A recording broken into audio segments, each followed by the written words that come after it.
கூட்டிகிட்டு வந்தோடனே வந்து ரொம்ப பயந்து போகிறாங்க. நம்ம வந்து சிந்து பார்த்துட்டே இருக்காங்க. ஐயோ இந்த சாது வந்து உண்மையை சொல்லிட்டா அவ்வளோதான் முடிஞ்சிச்சு. அதுக்கப்புறம் என்னையும் டாக்டரையும் பிரிச்சுடுவாங்க. பிரித்து அடுத்த நிமிஷமே நான் இந்த உலகத்தில் இருக்க மாட்டேன், இந்த உலகத்தை விட்டு போயிடுவேன் அப்படின்னு சொல்லிட்டு நினச்சிட்டு இருக்காங்க. மனசில் அப்படியே பார்க்குறாங்க. அப்போ சாது கிட்ட வந்து கேட்குறாங்க, கரெக்டாக சொல்லுங்கள், நீங்களாவது உண்மையை சொல்லுங்கள், உண்மையிலே இந்த பொண்ணை பார்த்தீங்களாங்க, இந்த பொண்ணை வந்து நீங்கள் கோயிலில் பார்த்தீங்களா, இவரையும் பார்த்தீங்களா அப்படின்னு சொல்லிட்டு கேட்டுட்ருக்காங்க. அதுக்கு வந்து ஆமாம்மா இந்த பொண்ணை நான் கோயிலில் பார்த்தேன் அப்படின்னு ஒன்று அதிர்ச்சி அடைகிறாங்க எல்லாருமே.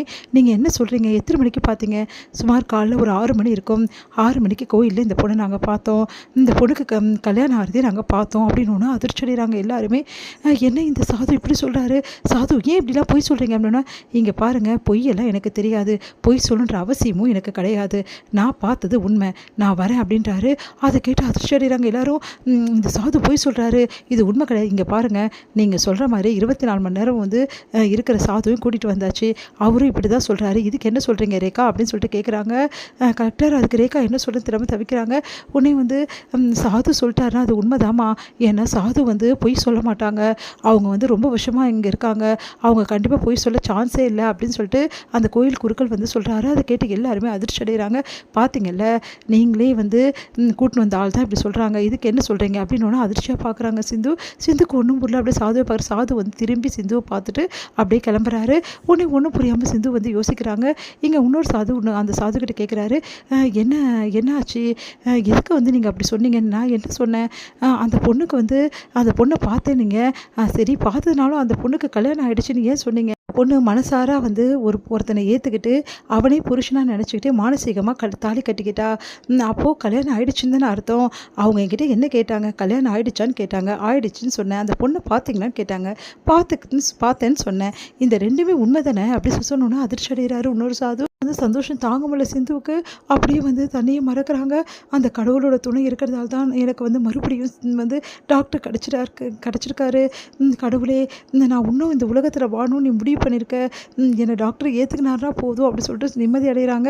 இங்கே வந்து பைரவி சமய டென்ஷனாக இப்போ போதுமா எல்லாருக்கும், சிந்து எப்படிப்பட்டவன் எல்லாரும் தெரிஞ்சுக்கிட்டீங்களா, அந்த டாக்டரை கேட்க வேண்டிய கேள்வி எல்லாமே சிந்துவை கேட்டிருக்கீங்க. அந்த டாக்டரை தான் இந்த மாதிரி அடித்து இந்த உண்மையை வர வைக்கணும், ஆனால் சிந்துவை உண்மையை வர வைக்க சொல்லி தொல்லை பண்ணியிருக்கீங்க. எல்லாமே அவருக்கு செய்ய வேண்டிய வேலையில் சிந்து கிட்ட செய்கிறீங்களா?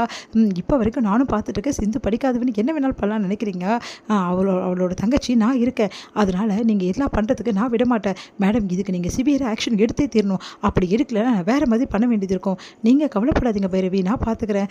என்ன ரேக்கா இதெல்லாம், இந்த மாதிரி கேஸை லட்சணமாக விசாரிக்கிறீங்க, உண்மை எதுன்னு சொல்லிட்டு விசாரிக்க மாட்டிங்களா? ஒரு அப்பாவி பொண்ணை இந்த மாதிரி அடித்து கொடுமைப்படுத்திருக்கீங்க, உங்கள் மேலே ஆக்ஷன் எடுக்காமல் விட மாட்டேன் மேடம். அது வந்து மேடம் இங்கே பாருங்கள், கண்டிப்பாக உங்களை நான் இத்தனை நாள் வந்து சஸ்பெண்ட் பண்ணுறேன் அப்படி சொல்லிட்டு போகிறாங்க. அதை கேட்டு அதிர்ச்சி அடைகிறாங்க வந்து ரேகா.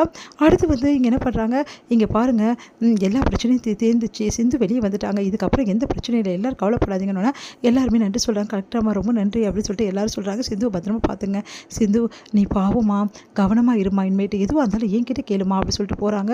இங்கே ரேகா செம்ம டென்ஷனாக இருக்காங்க. சிந்துவை பார்க்குறாங்க.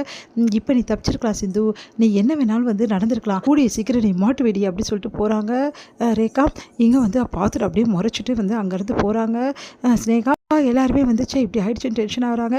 உன்னை அன்னபூர்ணி வந்துட்டியாம்மா சிந்து, இப்படி போட்டு அடிச்சிருக்காங்களேம்மா மனுஷங்களா இவங்கெல்லாம், இப்படி பண்ணுறாங்களே, ஏண்டா சிவா இதெல்லாம் பார்த்துட்டா இருந்தேன், நீ இன்னொன்று அமைதியாக இருக்கார் சிவா, ஏண்டா இப்படி இருக்க, அவர் அப்படி தான் இருப்பார், மனசாட்சின்னு ஒன்று இல்லையே அப்படின்றாங்க பைரவி.